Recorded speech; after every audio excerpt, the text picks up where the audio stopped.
Fourth and One show. I'm your host, Sonny C. Uh, Washington loses to Green Bay 24-10. A competitive game. I thought our defense gave us a chance to win or kept us in the game, made plays. Still, when you're going against a Hall of Famer on the other side of the ball in Aaron Rodgers, he always seems a step ahead. Just basically looking at your coverage, he knows where he's going to go with the ball on pre-reads, pre-snap reads, and he's just a genius like that. As far as defensively, I thought our defensive line played better. Jonathan Allen, I believe, had 2 sacks. I thought Chase played well, although he didn't register any tackles, but I thought he played well. Montez Sweat played well. Deron Payne, they played well. They played like they lived up to their press clippings. He had some mix-ups. Again, communication, or people just not doing their assignments in the secondary. Jamin Davis got isolated with a tight end and got a touchdown pass thrown on him. For the most part, I thought Jamin Davis is playing good football compared to what his debut was. But we've seen him make plays. I think he's catching on. He's making improvements. That's all you can ask for. Is he going to wow you, being that high of a pick in the first round? You expect a little bit more impact. Depends. I just think defensively, it's just I just can't pinpoint what's going on. Jack Del Rio's scheme is very vanilla, and he's just going to rely on our defensive line to put the pressure on the quarterback, and hopefully our defensive backs hold up on the back end. We were out. Without William Jackson III today. He was out due to a knee injury. I thought Danny Johnson played pretty solid. He did get out of pocket on a couple of plays there where Aaron Rodgers kind of took advantage of. Well, he just did not. Johnson didn't.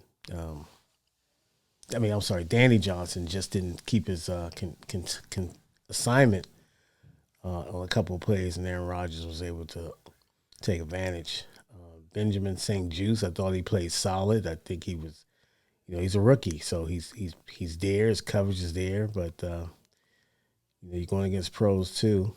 On that one pass interference call, I know he got in the second half in the fourth quarter, where he really didn't have to, touch the receiver. He could have just made a play on the ball, but he grabbed the receiver on the shoulder and drew the flag. So once again, it's a work in progress.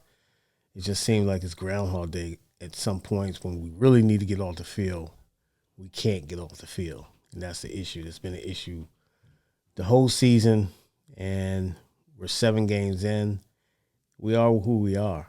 It's more than enough sample size to make an opinion. But being realistic, the team did make some strides defensively. Now, offensively, I thought we were able to move the ball. Taylor Heinicke used his legs. Seemed like he got out the pocket and took advantage and been more of a playmaker. But he, on that goal line, we're in the red zone down there in the second half when we needed a touchdown. When Green Bay's already gone up 21-7. Taylor Heinicke he has to run the ball into the end zone. Just falling short and just don't have presence of mind where the field is. It's been a couple plays like that this season that I'm like, just what are you doing? And clearly he's been pounded in his head to just go down when there's any risk of contact or whatever. But you got to get into the end zone. All you got to do is throw the ball out, extend the ball out a little bit. You can't be that gun shy that you're just not going to take, expect, not to get any contact at all. But you got to really smell the end zone out, and you fell short. And then the quarterback sneak, which was an awful call, I thought, and on the fourth and goal, you know, with Taylor Heineke, a short quarterback who doesn't have that.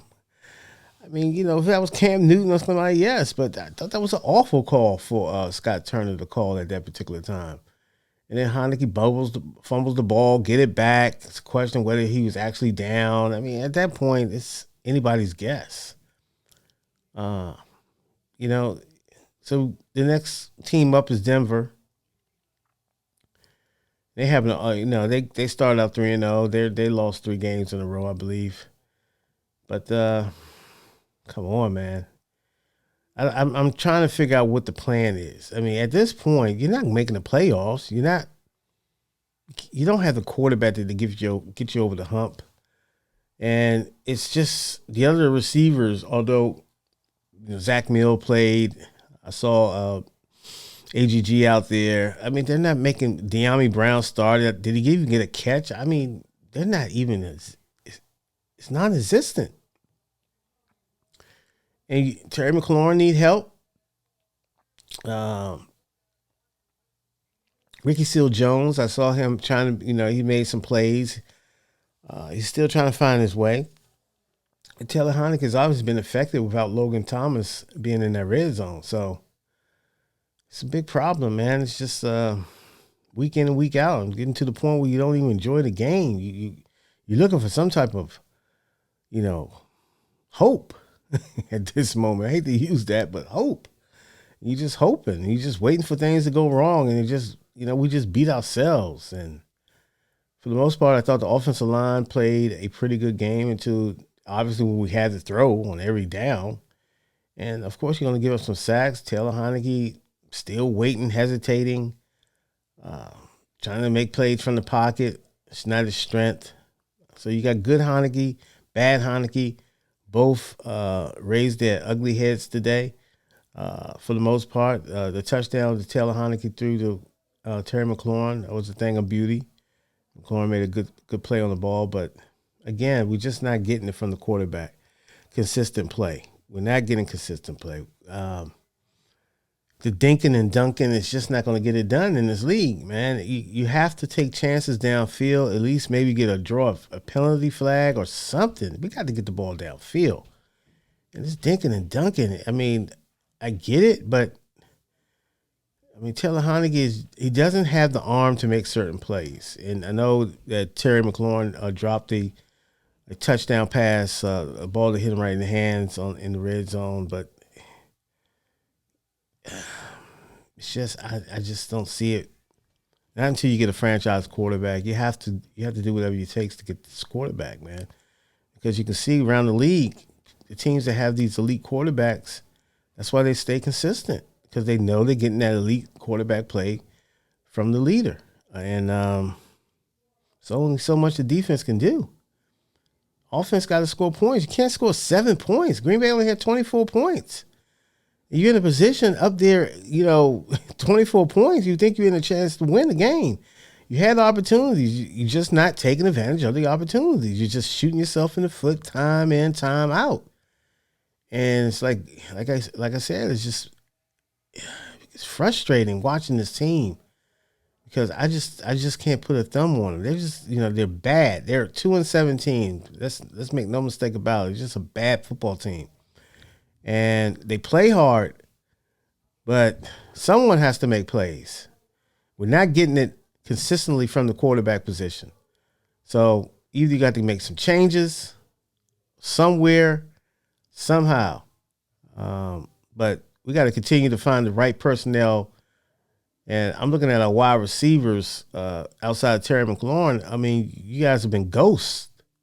You got to make a play. You got to get some separation. Help the quarterback out. Do something. Not getting anything. De'Ami Brown's not bringing anything to the table. Humphreys was able to, I think he got 1 or 2 catches, nice catches, but got to be more, man. It's got to be more. And I don't know what you have to do. You have to do a spread offense or something. But this offense we're running right now is just not getting it done. You can't win games if you can't score. You just can't do it. So another frustrating outing. So Denver next week. So hopefully we can go to Denver and get a win. Thank you for watching.